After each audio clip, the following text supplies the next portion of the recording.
Chapter 310. The avatar of the ancient tree soared into the night sky, carrying the dying war dam. The god of nature immediately followed and caught up, asking why the ancient tree didn't use his true form to defeat the intruder. Damn it, he thought. The question was hard to answer, even leaving the ancient tree slightly taken aback. But he decided to tell the truth. He wasn't confident he could win.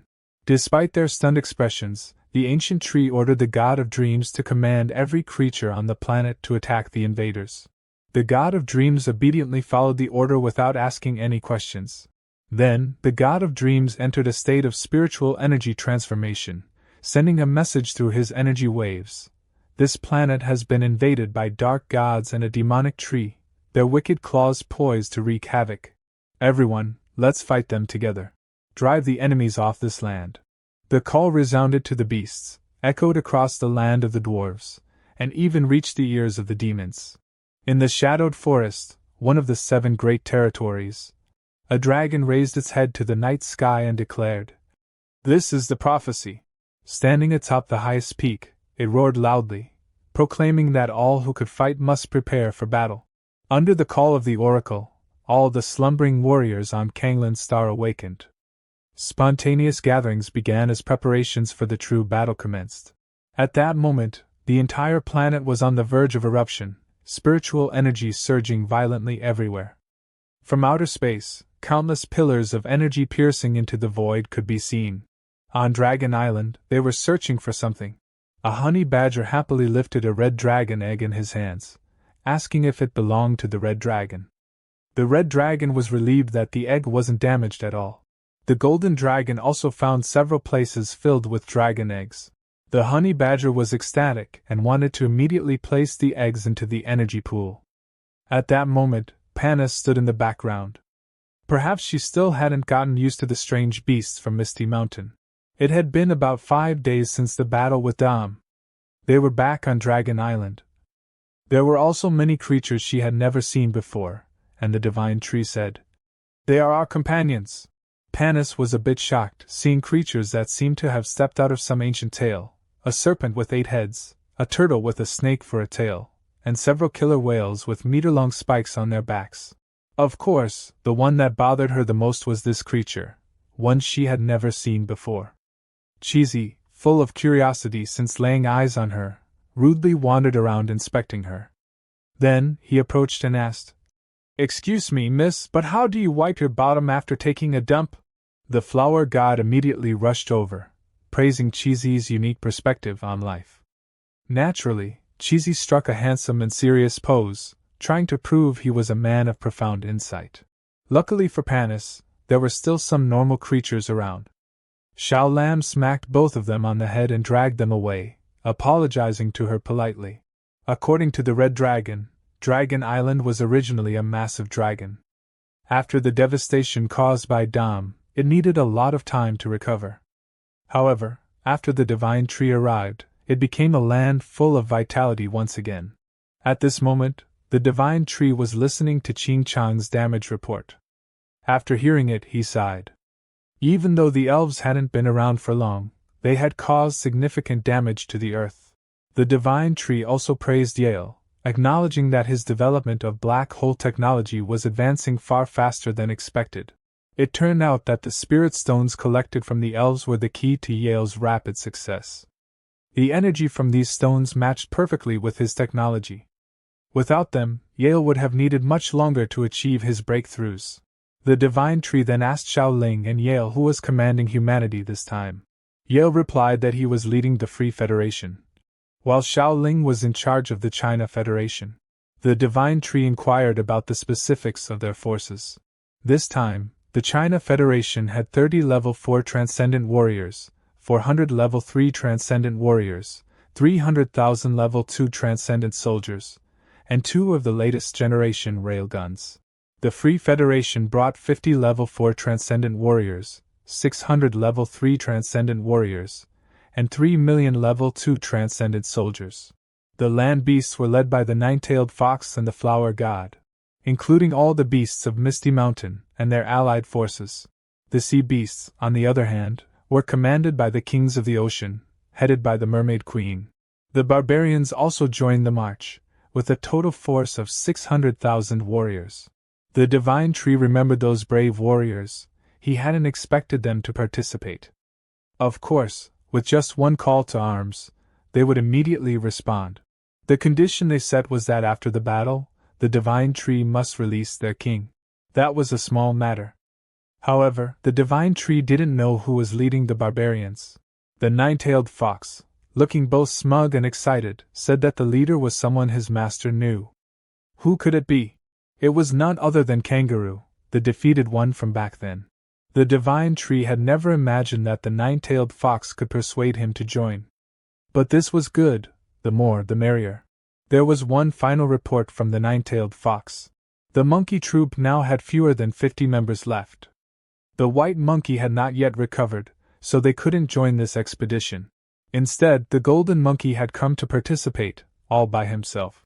The divine tree sighed and reminded the nine-tailed fox to caution the golden monkey to act carefully and avoid reckless behavior like the white monkey. He was now one of the rarest creatures left. The nine-tailed fox, with a hesitant look, reluctantly agreed. Suddenly, Cheesy's expression changed, puzzling the flower god. She asked the handsome Cheesy if something was wrong. There was indeed something wrong. Cheesy felt an ominous, evil presence nearby, and a cold sweat broke out on his forehead. "It's behind us!" he exclaimed.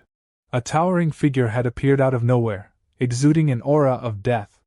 He muttered, "1,000 bamboo shoots, hand them over!" It was none other than Cheesy's eldest brother. This time, there was no escape for him. Ching Chong stood on the roots of the tree and asked the divine tree what their next move would be. The first thing they needed to do was avoid carelessness. The divine tree explained that the entire planet was under the control of beings who called themselves gods. To take over the entire planet, the divine tree wasn't sure how long it would take, as the forces here were far from weak. War would inevitably bring death. They had to win so that the sacrifices of their allies would not be in vain. And now, their first mission was to seize Dom's territory. Anyone who resisted, kill them. End of chapter 310. The wings of messenger birds soared across the sky, the signal corps of Aki and the reconnaissance aircraft, sweeping across a vast expanse while broadcasting loudly below, relayed the orders of the divine tree: seize all of Dom's territories, then engage in battle with the ancient tree. The beasts below heard the message clearly and began assembling. Meanwhile, the main forces of Misty Mountain gathered beneath the roots of the divine tree. Before his disciples, the divine tree boldly declared that in 1 year, he would personally confront the emperor. The divine tree's eyes narrowed, firmly resolved not to let that emperor achieve his desires. It was clear that this planet was already in the palm of his hand, for the emperor was the one orchestrating everything behind the scenes. This planet, after all, was delightfully temperate. And here was the canopy of the ancient tree.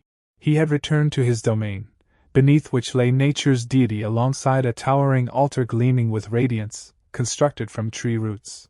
Within that towering altar was Dom, clinging to life. Yet his body was now being furiously restored by the spiritual energy of the ancient tree. Truly, the vitality of these so-called deities was extraordinary. Even that nature's deity was the same. Her mouth had been smashed to pieces, and yet she seemed unscathed after only a short time. Then Dom opened his eyes, their depths filled with panic and urgency. He stood up, looked at his hands, flexing them repeatedly, and exclaimed, "What the? Am I still alive?" The dream god revealed to him that it was the ancient tree who had granted him a second life. Dom immediately turned to nature's deity, who stood there with a calm, indifferent expression. "You treacherous bastard!" Dom lunged forward, slashing at her neck. Dom was seething with rage. This wretched, backstabbing friend of his had wanted him dead. He had even entrusted her with a secret of such magnitude, yet when he was on the brink of death, this nature's deity had stood idly by, simply watching. Dom had long sensed nature's deity's presence during their earlier battle. Nature's deity looked down coldly, and said it was nothing more than a mistake, like selling Bitcoin at $1. Dom couldn't bear the feeling of betrayal and deceit any longer. He raised his hand, deciding that he, too, would sell Bitcoin at $1. Suddenly, The towering figure behind the ancient tree spoke up, "Enough." His voice was icy, not a shout, just a calm declaration. He sneered and mocked the gods, saying, "Look at yourselves. Truly disgraceful." Dom instinctively turned around. He saw that the space had been filled with dozens of glowing purple magic circles, radiating immense energy. From within those circles, figures cloaked in hoods began to emerge slowly, their faces marked with glowing sigils. All of them carried a strange and overwhelming aura. They were clearly superior beings. The man sneered at Dom, mocking him for letting that alien beat him so badly. He declared that Dom no longer had the strength to remain one of the three gods. Dom recognized him, it was Sigma.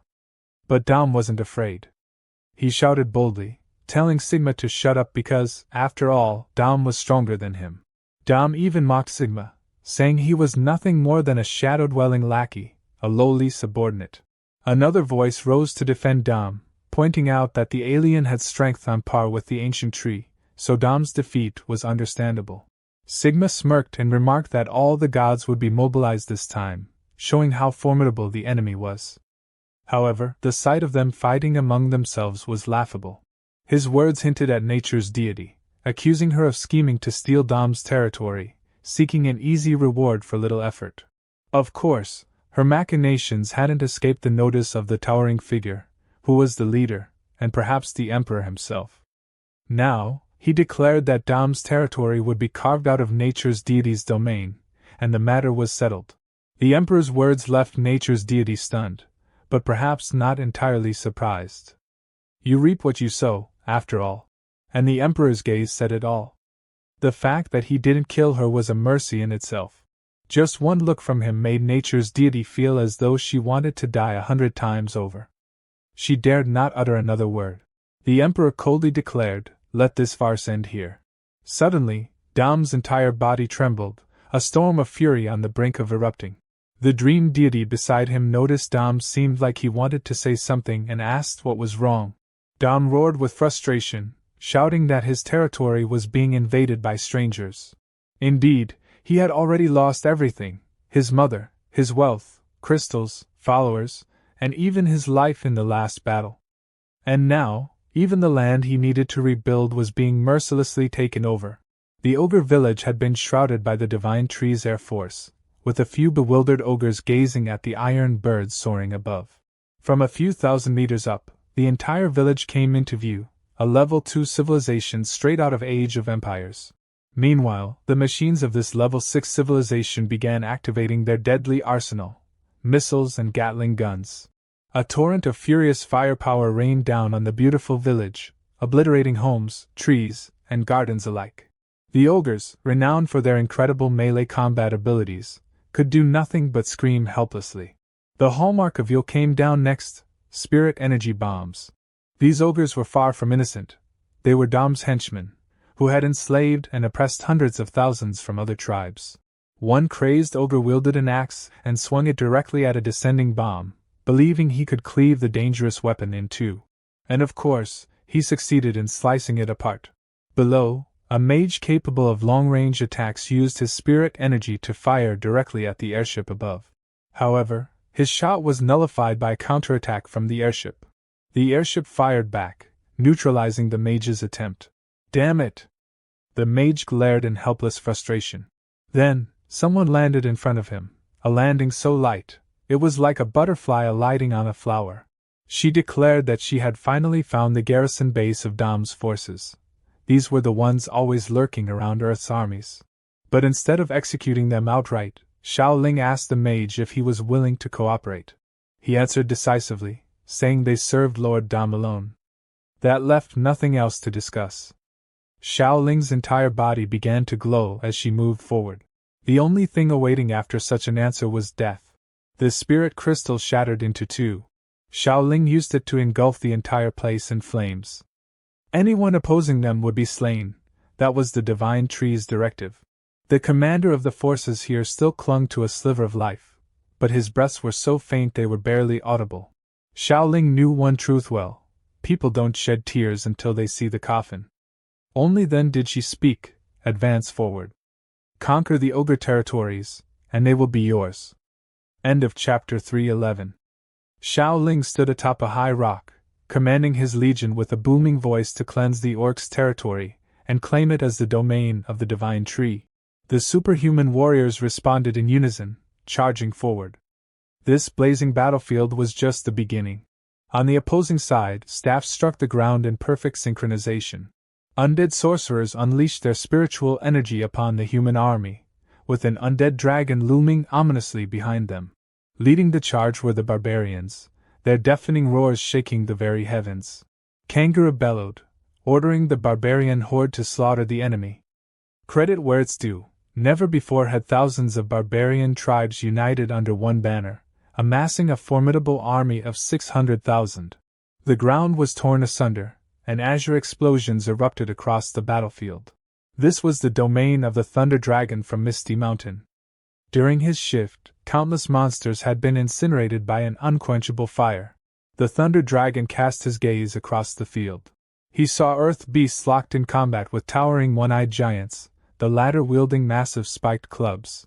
Suddenly, the ground cracked open, exuding an aura of pure terror. The earth bulged upward like a newly risen mountain, causing the one-eyed giants to freeze in place. Then, a massive dinosaur, standing several dozen meters tall, emerged with a low, menacing growl. One curious giant looked down and spotted a motionless figure lying below. It was their lord, the ruler of the giants, struck down in defeat.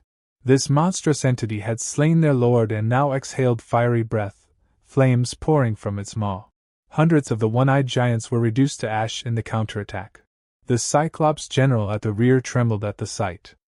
Such power was overwhelming. They saw no hope for victory. Elsewhere, the crocodile emperor, now transformed into a lava dragon, soared through the sky, accompanied by mutated bees and a host of other airborne beasts. The crocodile-turned dragon landed heavily on a bed of crystalline stones below. The people of this city were terrified, offering up their freshly gathered crystals as tribute. However, the crocodile refused to accept them and announced that the era of tribute was over. He told them to live their lives freely. The townsfolk were stunned, unable to believe it. They had assumed the gods had sent another monster to exploit them, but to their amazement, that wasn't the case. It felt like a dream. Meanwhile, in the slave city, the starving masses still wandered aimlessly. Suddenly, a burly man stepped forward. In his hands was a container holding several tons of food. Ching Chong placed it on the ground, creating a resounding thud. No, this container must have held at least tens of tons of food. It was as large as a building. The people were stunned, unsure of his intentions. Ching Chong calmly announced that the food was not free. Those willing to join his side could come and take their share. Thus, the territory of the Divine Tree expanded. Most of Dom's former lands were annexed, significantly bolstering the Divine Tree's forces. All dissenters were eradicated. On the seas, Luo the whale led the aquatic tribes, subjugating and assimilating marine factions across the planet. Before long, the eastern rim of the ocean was claimed by the Divine Tree. During this time, new bases were constructed, equipped with machines capable of creating interdimensional gates.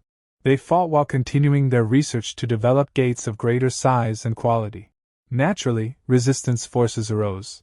But they were mercilessly crushed by the nine-tailed fox.